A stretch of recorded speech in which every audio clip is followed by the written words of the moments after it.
I worked myself so hard that I turned a person this fucked up into this motherfucker right here.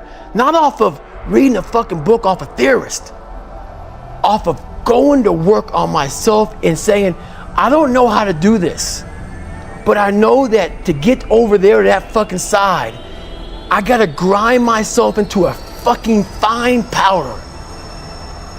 And I did it. Hey everybody, welcome to Impact Theory. Our goal with this show and company is to introduce you to the people and ideas that will help you actually execute on your dreams. All right, today's guest is widely recognized as the toughest man alive.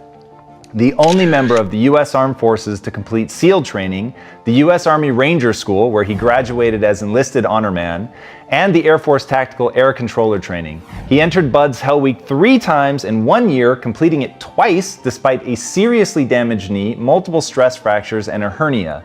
He served in combat in Iraq, was the bodyguard for the Iraqi Prime Minister, completed an ultra marathon with pneumonia, and once held the Guinness World Record for most pull-ups in 24 hours with 4,030. All in all, he's completed over 60 endurance and ultra endurance events, often winning or at least placing in the top 5. And when he was asked how he's been able to accomplish so much, he says simply that he hated what he saw in the mirror enough to make a change. Having grown up bullied and abused both physically and mentally, by the time he graduated high school, he was, by his own admission, broken and weak. But instead of accepting that, he turned inward, stopped saying woe is me, and got to work becoming the man he wanted to be. To do that, he learned to embrace suffering and leverage pain as a way to toughen his mind. And the resulting man that he has become and his indomitable spirit has so inspired the world that he has become the one that the driven among us hang on their mirrors as a reminder of just how much is possible. As iconic NFL coach Pete Carroll said, "In my pursuit to understand and learn from the greatest competitors in the world, he is the one that sets the standard." So please, help me in welcoming the man who once ran 205 miles in 39 hours without stopping, the author of Can't Hurt Me, the legend himself, David Goggins.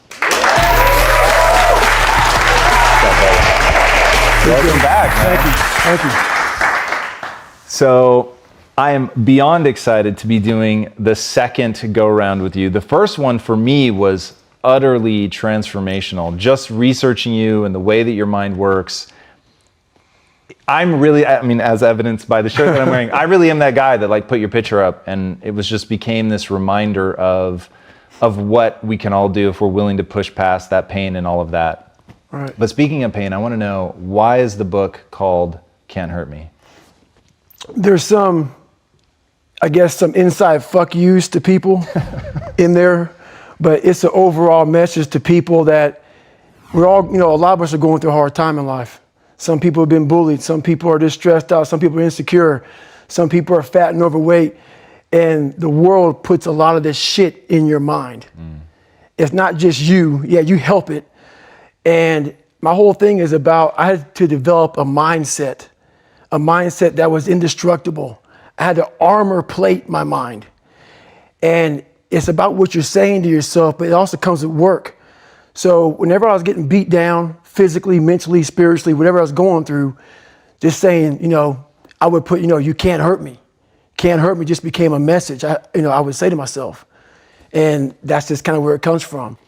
What I find so interesting is your concept of the governor, that basically, I have the chills, that an expert is somebody who's going to tell you what your limits are, rather than the person that's out there practicing getting you beyond the limit. So what is the governor, and how do we strip it out of our lives? I believe that most human beings are only living at about 40% of their capability. So the mind has a governor, like a car.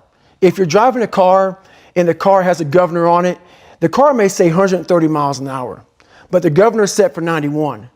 Once that governor sets in, you get to 91, that car starts doing this. The car wants to go.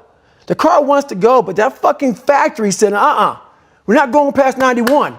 We have a factory, a nice governor in our brain, and it's a survival mechanism. It protects us from pain and suffering. The second we feel that shit, our mind says, oh no, this isn't fun. We should back off. We should sit down, find something more comfortable. And there's something about the mind. The mind has the tactical advantage over you at all times. At all times of your life, the mind has a tactical advantage over you. Why is that? It knows what you're afraid of. It knows your insecurities. It knows your deep, dark lies. And it starts to push you away from that shit. It pushes you in a direction that is comfortable. The mind controls everything. So what I realized was that when I was growing up and I was 300 pounds and I got all fat and I got all insecure, I realized that my mind kept taking me in this direction. When things got uncomfortable for me, when I was facing my insecurities, when I was facing my fears, my mind said, oh no, we have the tactical advantage. We need to get you, separate you from this feeling over here. Life's all about feelings. We want the happy feeling. We don't want that feeling of this sucks. Why am I here? And you don't have any, so you can't answer those questions, so you leave. I started realizing that if in that moment you can answer those fucked up questions and you are now in charge of your brain versus your brain ruling you, that's where all that stuff comes from. So the 40% rule is all of that. You get to 40%, your brain says, we're done. Let's roll, man. This is starting to get painful. This is uncomfortable. So you sit down. You have to figure out ways, and everybody's different. That's how the book kind of talks about, like we all have these things about, 5 steps to this and 4 steps to this. It's a lot more than that. That's all bullshit. It's a practice that you have to, it's a habit. So if you know that at 40%, I'm feeling pain. At 40%, I'm feeling pain. That's where the 40% rule kicks in. Now it starts. Okay, I'm feeling pain. My mind's saying all this shit to me. It's saying, get out of here, run, flee. The fight or flight kicks in. Okay, we're done. We're not good enough. It starts telling you all these things. You start to believe it because the mind controls all. This is the time where you have to gain control back of your mind. It's okay, let me see if I can go 45%. And once you start giving yourself more and more hope and start realizing, okay, the mind starts to be, okay, what are you doing?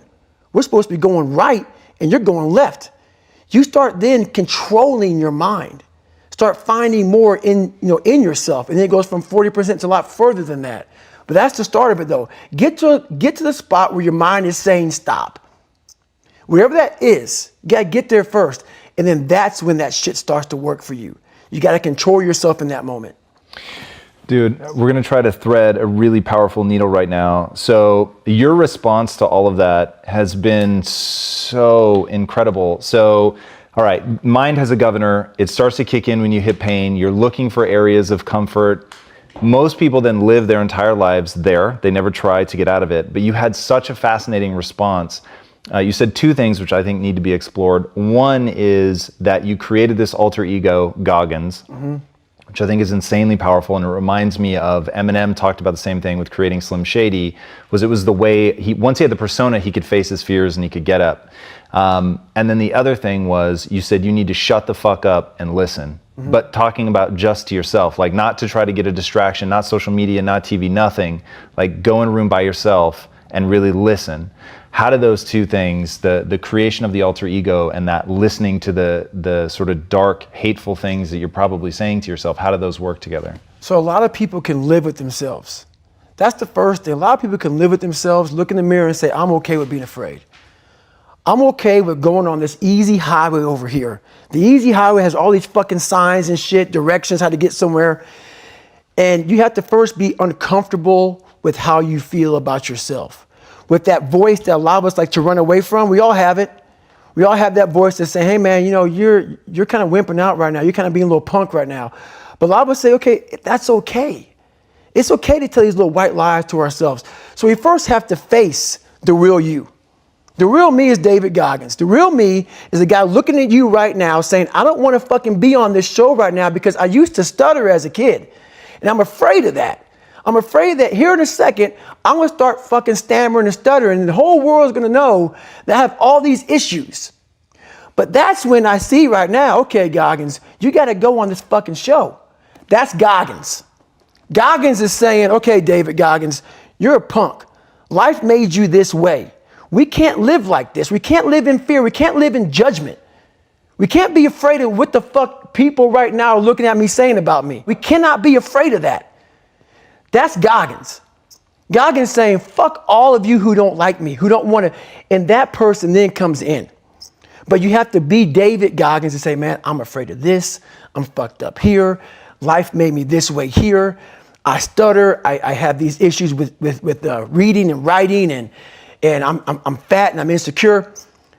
You have to face that in that dark room. In that dark room is who you are. But in that dark room is where you have to create another human being that walks out of that dark room to face who you are. That's the only way you're going to get over all those things. You have to create someone else. Not like you have two different personalities. It is you. But you have to find strength. And that visualization of almost me cracking out Goggins, like almost like that Superman cape, like I'm coming out a different person, a person that doesn't give a fuck about anything, who doesn't care about being judged, who knows I'm weak, who knows I'm afraid, who says, whatever you think about me, take it, whatever, I'm here. That's Goggins. In the dark room, you face yourself. You realize you want to be better. You realize you don't want to be this weak, insecure person in the world who has all these problems that we all have. We all have. Social media is a great platform to tell you who we want to be, not who we are. So that's where that dark room is. I didn't know if you were going to be able to surprise me today because I know you so well from sitting across from you, from researching you as much as I have, but I just really got emotional as you were going through that because it's so tempting to make you extraordinary as a way to not have to live up to your standard. Like even now, and I don't do it on purpose because I know better than that and I want to be extraordinary myself. But even I find myself getting caught up in that and hearing you just now talk about still being nervous that you're going to start stammering.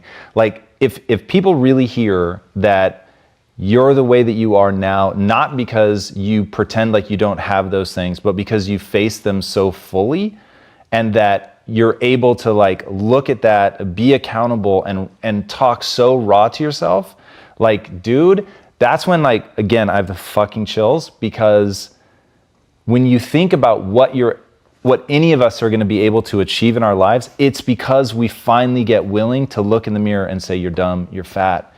And I know right now people are freaking out when they hear me say that. But talk to me about raw talk. Talk to me about how you started talking to yourself in the mirror, because if they get this, David, like this is the transformational moment. So in my book, I talk about it a lot. It was my junior year in high school, and I fell back a lot. I fell back in this fucking hole of life.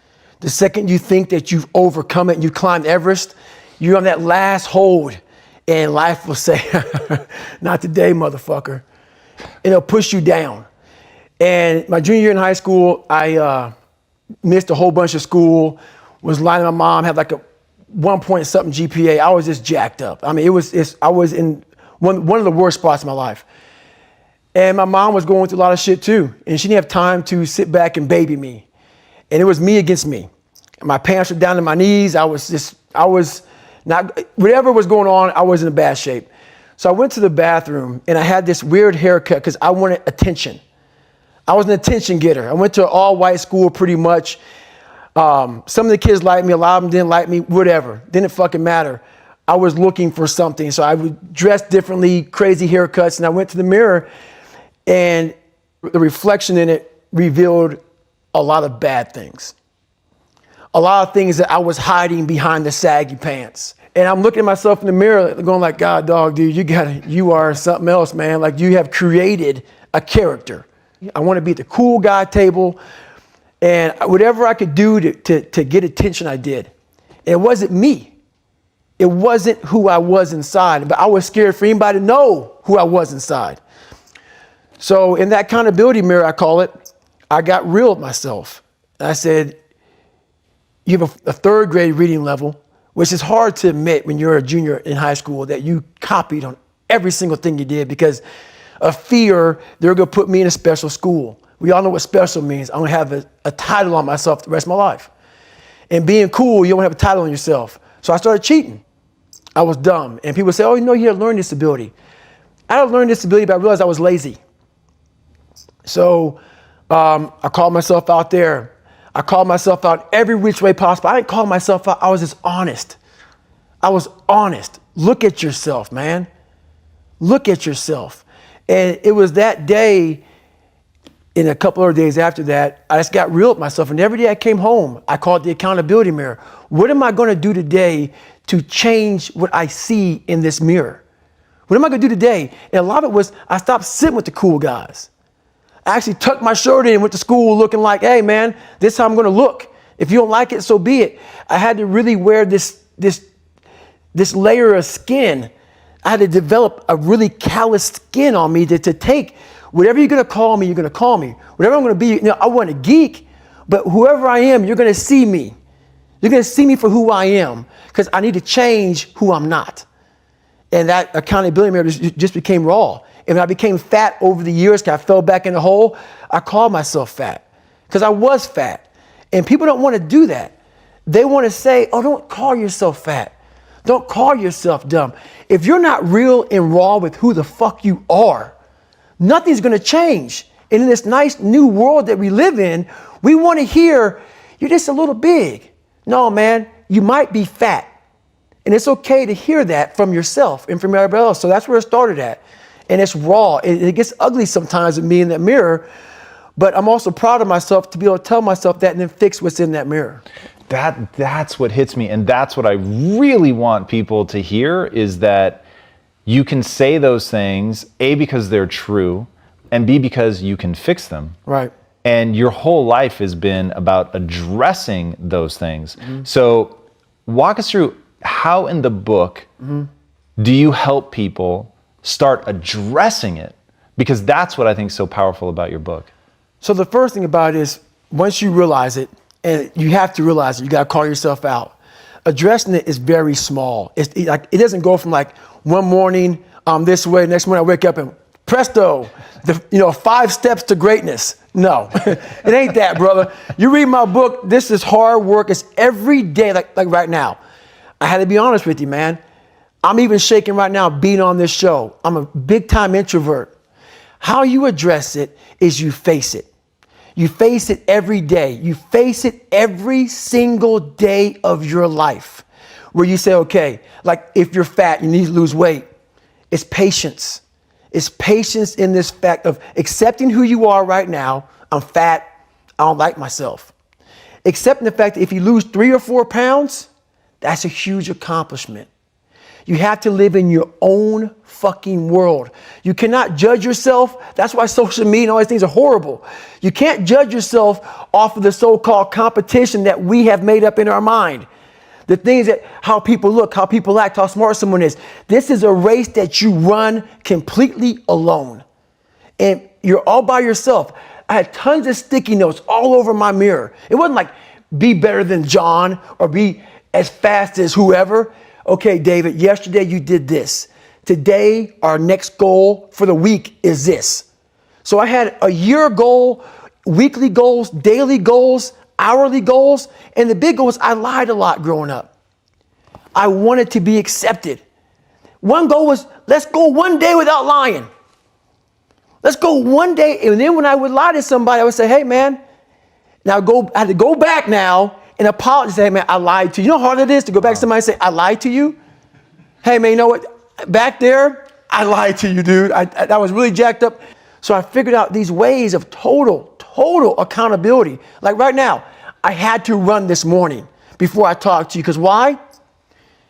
That's what I'm about. I'm about mind, body, fitness. A lot of folks talk so much shit about, hey, I'm going to change your life. I'm going to do this. I'm going to do that. Are you accountable for what you're doing?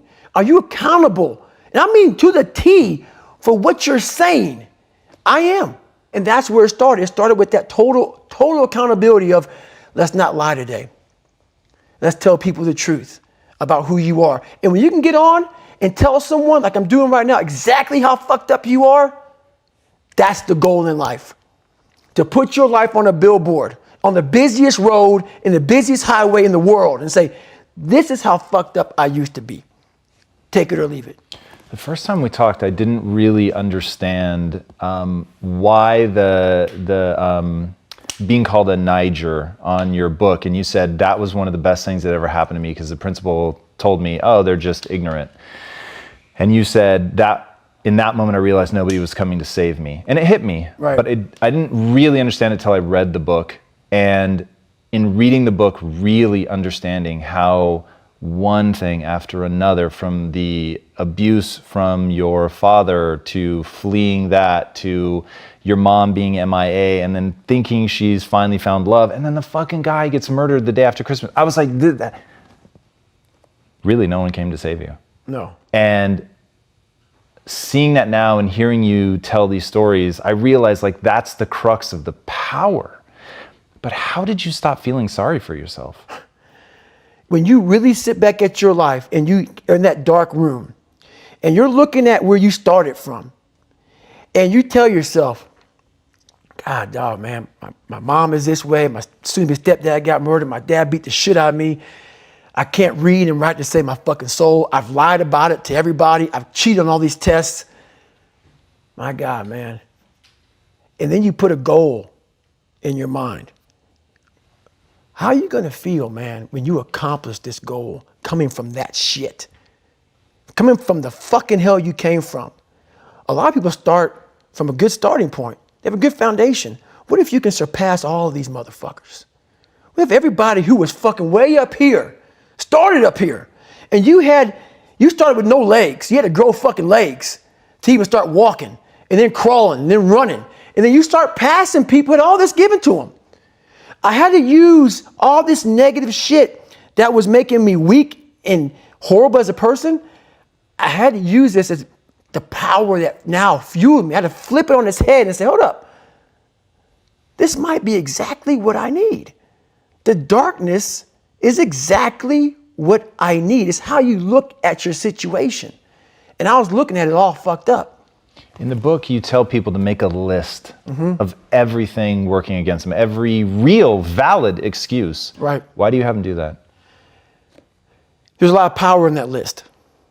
So in that list of who you are, what makes you fucked up, all these other things, it goes back to, once again, accepting. You have to first accept it before you can fix it. A lot of people walk around, oh man, I'm good. I'm good. No, you're not. You have to accept what you're not.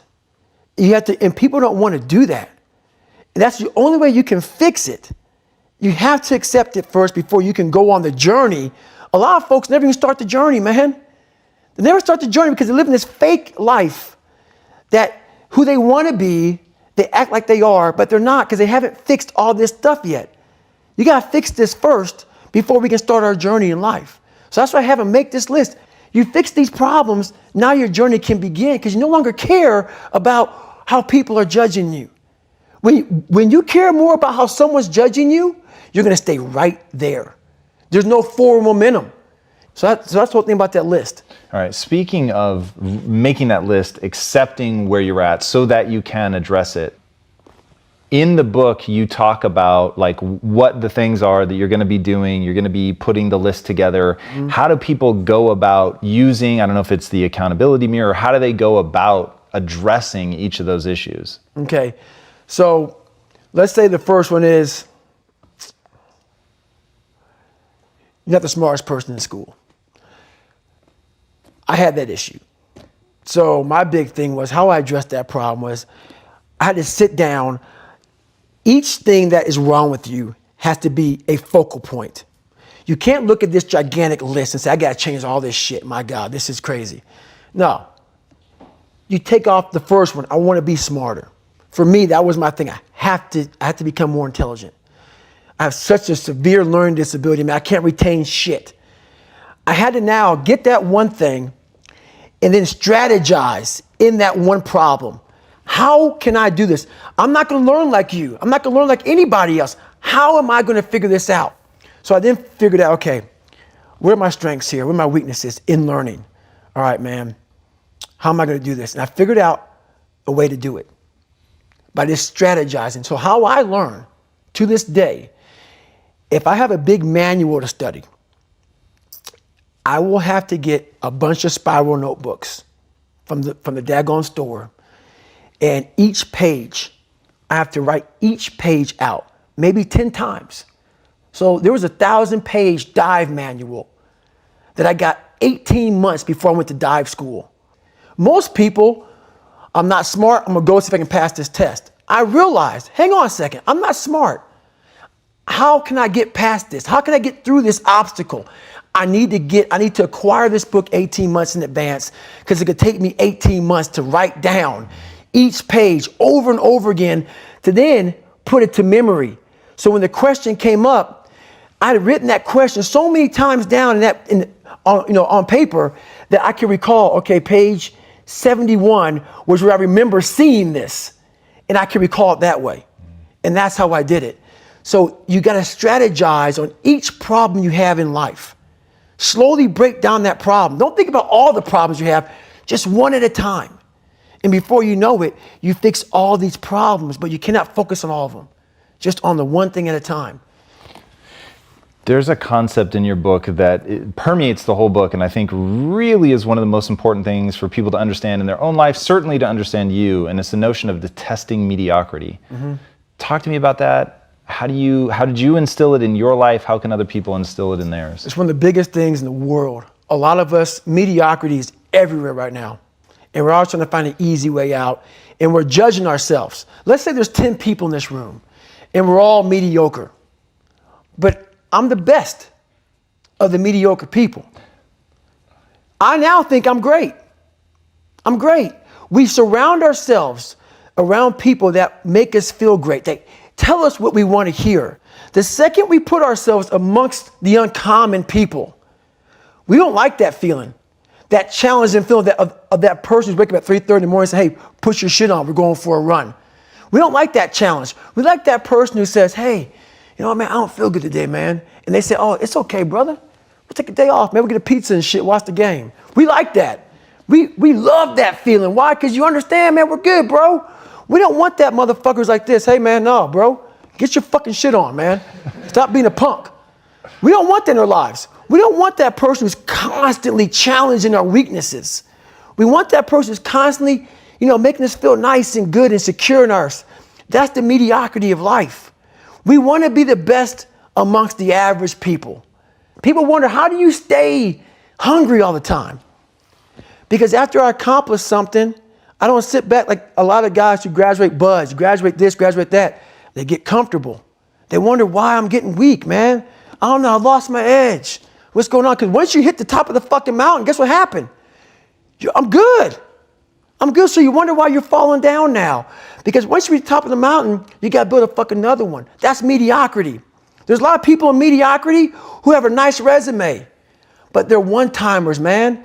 They hit a one-time deal. They busted it open, got a lot of money, but they're good. You're mediocre now, man. What are you fucking doing today, tomorrow, the next fucking day? That's why I'm listening to theorists. I don't listen to all that bullshit. I listen to a motherfucker who's like this, man. What's wrong, man? I'm fucking tired, dude. Why are you tired? Because tomorrow, I gotta do the fucking shit again, man. Whatever the shit is that made me fucking nauseous and sick to my stomach, it made me hurt. There's no ending. And that's the person I listen to. That's the person who's gained knowledge. You gain knowledge through suffering. And on the other end of suffering is a world that very few have ever seen. It's a beautiful world because that's where you find yourself. You don't find yourself in over here. You find yourself on the other end. Like the 100-mile race I was on, I ran it for 24 hours. I found myself on the other end of that fucking race. That 19 hours, I found, wow, there's a whole nother fucking world out here that I've never even saw, but the world's in your mind. And that's what all that mediocrity is about. Mediocrity is contagious. Talk to me about not getting civilized. Not getting civilized is about having a savage mentality. Civilized is something where people, it's a comfortable world. A lot of us say, like for instance, I see these athletes right now who retire, I'm 38, I'm 39, I did 20 years at the top of my game, and I'm chilling out now. You see them a year later and how they look. What the hell just happened to you, dude? What the hell? You're one of the greatest athletes of all time. Kids looked up to you. Women, men of all ages looked up to you. and they hit the pinnacle where it's time to retire, and their mind says, whew, I'm civilized. The worst thing that could ever happen to any human being is they become civilized. It's that total accountability. Like even when you retire, there's a motherfucker looking at me and judging me right now, man. I was the baddest person to ever live. It doesn't go away, man. You got to wake up. Even though you retired, you never retired. You're setting the example every single day of your life. And being civilized feels so good. But I'm sorry, man. Once you get to the top, you may retire, but you ain't never coming back home, man, because now you're judged. People see you falling off. You want to be that guy who knows I may be retired from the sport or forever I did, but I'll be damned if you ever see me looking like shit, feeling like shit, not arriving. People, I've arrived mentality. You're always setting the example. Civilization feels so good. These comfortable feelings are what people want. They want retirement. They want that. They need that. It's a yearning feeling. I want it too. People love putting a label on me about, my God, man, you're just wired different. I'm not fucking wired different, dude. I'm thinking right now, after I got past my stuttering thing, now I'm on a roll, I'm good now. You know what I'm thinking about right now? I gotta fucking wake up tomorrow and do the same shit again. I gotta leave this fucking interview and go stretch out for 2.5 hours. I hate that shit. But guess what it does though? I'm constantly callousing over my victim's mentality that I once had growing up. Every day you have to do this shit. Because why? When you stop doing it, you don't just maintain it. If you stop shooting a gun, you're not gonna be a great shot if you pick a gun up a year from now. The only way to keep from getting rusty is to constantly oil that motherfucking machine. The machine is this. You gotta keep challenging it every day. The way that I think about that is very, very similar. And I've got to imagine this is one of the things that makes you one of the most misunderstood humans on the planet is, to me, driving that hard, being that hungry, pushing long after everybody stops, has nothing to do with anybody but myself. And my drug of choice is how I feel about myself when I'm by myself. Mm-hmm. Like, nobody knows how hard I work. Mm-hmm. And nobody's ever going to know. Not even my wife is up enough to see how much I really work. Right.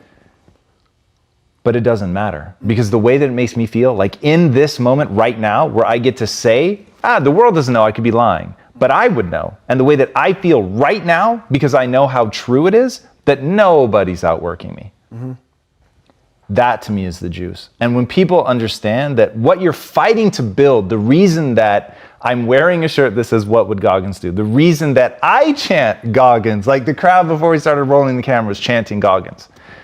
The reason that's so resonant is because they want to do something for themselves. They want to feel some kind of way about themselves. Mm-hmm. Now that you've become like this big ass speaker, mm-hmm. What do people come up to you and ask you the most? How do I do it? How am I able to do what I do on a daily basis? You know, how do I fight the demons? Because they hear me speak and I'm very raw and real. How do you fight my insecurities? All these things. And they're there every day. They're there every day. Like you said, I'm in search for a feeling. I'm not in search for a trophy. I'm not in search for love. I'm not in search for more followers on Instagram or social media. When I started this journey years ago, and I realized that I'm going to be somebody, and I'm searching for a feeling of true victory for myself, and only myself. The second I shut out the whole world and realized that one thing, that I am in this world alone. I'm fighting in this race by myself. Yeah, I'm all about people. I'm all about team. I'm all about that shit. But I'm really all about right now and in my life, just like you said, no one knows the real truth about me, how hard I really go. I don't care if anybody knows. I don't want anybody to know. I'm an introvert. I live an introverted life. And I love that about me. That right there is my fuel. Is I know that there's really no one out there grinding like me. And if they are, so be it. If I know about you, I'll make sure that I up my game. That's what the mentality is all about. My whole thing is a mentality thing. Like I told you the last time I was on the show, I view myself as the weakest person on the planet Earth. My goal in life was to, in my mind, believe I'm the hardest man alive. And that's why the whole thing is can't hurt me. That's what it's about. It's about whatever you think you are, you have to make that dream a reality. But that's where the hard part is making that dream reality. That's where the hard work comes. That's where people know, how do you keep grinding every day? You have to make those insecurities, those fears. Like when I was 300 pounds, I didn't have any drive. I'm gonna go be a Navy SEAL. What kind of stupid shit is that, 300 pounds? There wasn't like a drive to go be a Navy SEAL. I was an insecure, lying kid, afraid. I had to look in my insecurities and in my fear and find drive in that. We're all looking for passion. Passion's all around you. You have a whole fucking stack of it all around you. It's your insecurities, all that shit. You gotta dive deep in that shit. It's all in there. All the energy and fuel you need is right in yourself. It's all there. You got a lot of stuff to do to overcome. And that's where I found it. I found it right there in my own insecurities. I found drive in my own insecurities. And that's the most powerful thing in the world. When you can find drive in your own doubt, fear, insecurities, you become very unstoppable. You may have just changed me at a deep and fundamental level. I've never thought about it like that. So the number one question I get asked is, how do I find my passion? Mm-hmm. To which the answer is very rudimentary and maybe ultimately not as true and powerful as what you just said, which is, there's another thing I need to tie this to that you talk about in the book, which is people have lost touch with their bodies. Mm-hmm. And you always tell people, if you want to change, go do something physically fucking demanding. Like, go find yourself in the suffering and in the pain of doing something with your body. Yes. It is utterly fascinating to me, and it's just hitting me now. I'd never heard you say that before, so I'll reserve final judgment for round 3 when we come back together. But the thought of you feel lost, you feel insecure, you don't have a passion, you don't know what to do, you're reaching out to somebody, you need that help, you know you could do more, be more, and the answer is, you, in the last interview we did, you called it the bag of fuck, if I remember right? Yes. You reach into the bag of fuck and start changing those one by one. That may be the most extraordinary piece of advice I've ever heard. In fact, I will say, the way it's hitting me right now, that's the single most extraordinary piece of advice for self-transformation I've ever heard. It's the truth. Who is sitting here right now today? This is the real me, obviously. But I'm gonna go I'm a very philosophical person. And I'm gonna go there with you real quick. I believe in a higher power. Don't know the name, don't know where it's coming from, don't know anything like that. But I believe that this power, and visualize with me real quick. Let's say it's a man up there or a woman, whatever, and they have a chart. And when you're born, they say David Goggins, born February 17th, 1975 at 6 a.m. They write the chart down because they can see everything. They know exactly where you're fucking supposed to be. They know what you're supposed to be. You die, you go to so-called heaven. You arrive at heaven, I'm 300 pounds. I retired as an Ecolab guy, which is okay. It's just a job, whatever. I go up there and God looks at me and he shows me my chart. And my chart on there says you were supposed to be a Navy SEAL. You're supposed to weigh 185 pounds. You're supposed to be one of the smartest people on the planet, this, all this. You see this. And now you're in heaven, you made it to heaven, but you're like, God, Doug, I was supposed to live that life. I was supposed to live that life. And then you find out that the reason why, because we all think that if we pray on it, if we do this, if we do that, whatever, if we don't work, it's going to magically happen for us. No, I believe that when I'm all said and done with, my whole job is to outwork the chart. Whatever the fucking chart says about me, the all-knowing power up there, I want to get up there and say, him look at me and say, I know everything. I didn't fucking see this. I didn't fucking see this. I want to feel that. I want to get to the other end of this fucking world, and however I'm being judged, whoever's judging me, to look at me and say, I did not fucking know. I had you at 185, I had you at this, but all this other shit, I was riding as you were living it. I want to find more. All I can. And in that fucking sack of shit, you have to dive in that to find more. Because if you're not willing to go in there and face yourself, you're not gonna find anything. You're gonna live right here on surface, man, right here on surface. So if there is an ending to this world and there is somewhere to go and there's a judgment, you're gonna get there and you might see a chart. And that chart may tell you who the fuck you should have been. And now you get the rest of your life to think about that. Man, I could have lived a much better life if I just would have just suffered a little bit more. If I just would have went in that shit and realized I had so much more. But fear and the 40% and living here versus living here, being afraid, stopped me. So I'm a big guy in visualizing. I'm a big guy in making a world. It may not exist. To me, it does. To me, it does. And I'm overpowering myself every day. And you got to find tools to do that. That's the tool that I use. So that's what it's all about. God damn. You said in the book that the only thing to fear is the man staring back at you in the mirror. I thought that was insanely powerful and seems tied to this. Is there something else to that, or is that what you're talking about? That's all I'm talking about. Like your biggest enemy, the most important conversation you will ever have in your fucking life is the one you have with yourself. You wake up with it, you walk around with it, you go to bed with it. Eventually, you're going to act on it, whether you're good or bad. You have to. That's why the whole thing about this book I have, it's about you. It is about you. It's strictly about you finding who you are. So many people die, live 100 years, never fucking know who they are. Never know who they are. You have to look in that mirror and know there's so much more in here, man. Because I could literally right now be a 300-pound guy spraying for cockroaches still to this day if I did not look in that mirror and say, there has to be more to this.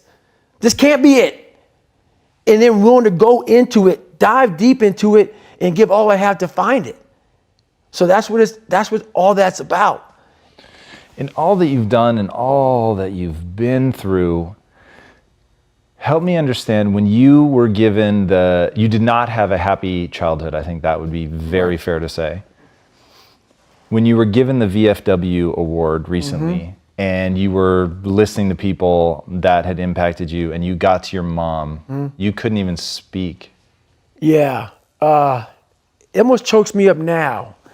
So I got the VFW award for the Americanism Award for military service and giving back.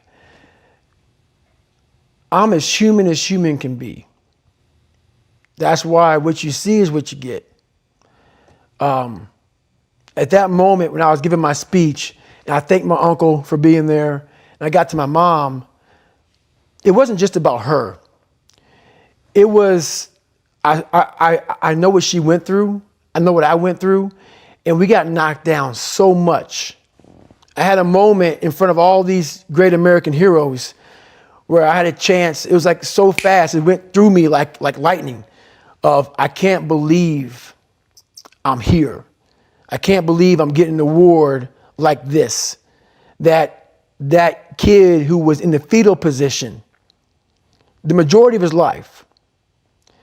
And so much the fact that my body and my hip flexors are tight to this day, that even though I was standing erect, my mind was in the fetal position.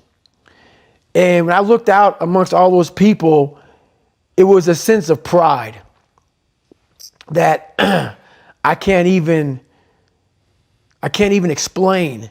It's the moments of 3 hell weeks. It's the moments of in that room by myself studying for hours and hours and hours, trying to catch up with all the kids who are above me. It's just those moments, like the real raw moments of life that was like, boom, hit me and we're gone. But I was like, I did that. I overcame that shit. You know, it's like, it's this power behind all that shit. And that's the feeling I was looking for in my life. I found it. It wasn't money, it wasn't fame, it wasn't awards. It was that feeling I have right now. The feeling of I'm about to break down, but it's not of like, oh my God, I'm upset. It's like I worked myself so hard that I turned a person this fucked up into this motherfucker right here. Not off of reading a fucking book off a theorist, off of going to work on myself and saying, I don't know how to do this, but I know that to get over there to that fucking side, I gotta grind myself into a fucking fine powder. And I did it. I did it off of sure will. And very few people will know how that feels. Very few. I love that more than you could possibly know. Before I ask my last question, tell these guys where they can find the book. So the book right now is called Can't Hurt Me by David Goggins. And it's on Amazon right now. It's a raw, real book. It's not a 5-step book. It's a real book about developing habits on how to overcome yourself. And I believe all of us humans have an equation like, pi is 3.14. That's how you solve for that equation. Every human being has a different equation. And there's not like some cookie cutter book of, hey, read this book and you'll be fixed. No, you got to figure out your own personal equation. And once you figure out that equation, you now become a mathematical fucking genius about yourself. And that's what this book does. It makes you a fucking genius about who the fuck you are. And then from there, once you realize 3.14 is pi, you can solve any fucking equation in the world. That's what it's about. I love that. All right, my last question. What's the impact that you want to have on the world? The impact I want to have in the world is for everybody to be able to face who they are. I want to have that kind of impact where you can go on TV. You can put your life on a billboard. You're not ashamed of who the fuck you are. You're not ashamed of what life made you, what you helped life make you. All that shit, all that bad shit that's now in this big pot that's stirring, you're no longer ashamed of it. You realize we're all fucked up. Stop judging yourself against other fucked up people who have hidden it better than you. That's all they've done. They've masked their shit better than you have, and now they're flipping it back on you and saying you're fucked up.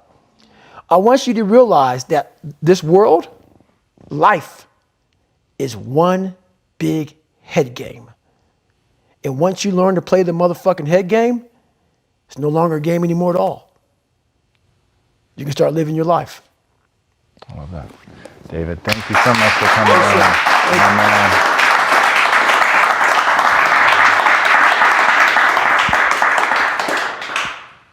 Buy this book.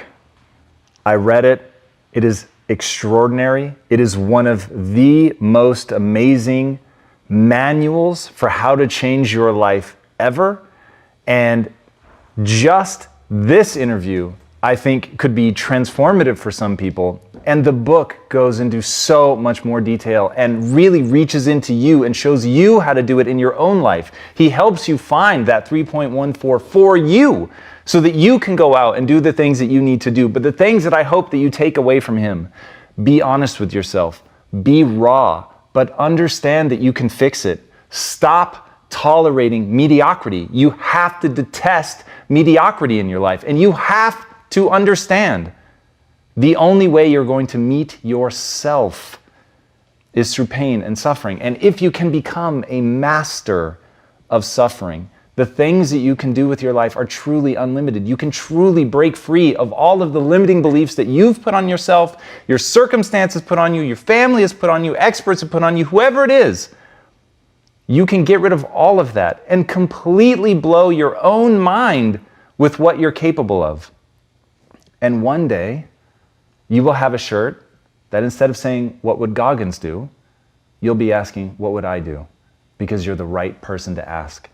And when you get to that point, nothing will ever be the same.